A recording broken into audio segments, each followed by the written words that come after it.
Let's talk about this update on stimulus talks and the fact that, quite frankly, there has been no progress. So, guys, what we had yesterday was we had a situation where Nancy Pelosi had a call, and the call was with the White House Chief of Staff, Mark Meadows. The call lasted a little under 30 minutes, approximately 25 minutes, as it's been reported.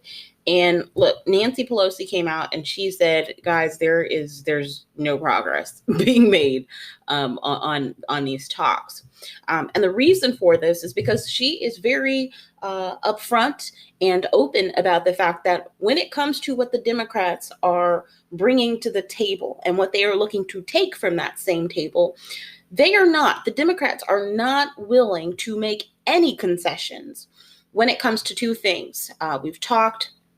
I asked in a previous episode, what is her hill to die on? And it's not stimulus checks, but her main hill to die on is aid to cities and states. That is one of the things that she said, look, we are not making any concessions when it comes to this.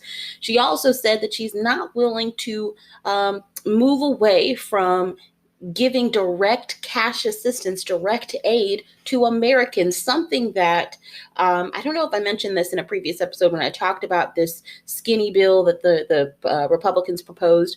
It did not include stimulus checks. Now, there is some sort of some people have kind of said, well, maybe it didn't include stimulus checks because they kind of want to bring it as a separate thing. Because remember, I talked about how that proposed $500 billion dollar plan that the Republicans put forth, which was half of what they originally wanted, that $1 trillion. The hypothesis has kind of been, well, they put forth a plan for $500 billion because the other $500 billion they want to do on stimulus checks. That's a great kind of hypothesis, but we don't know that that's what they wanted with certainty.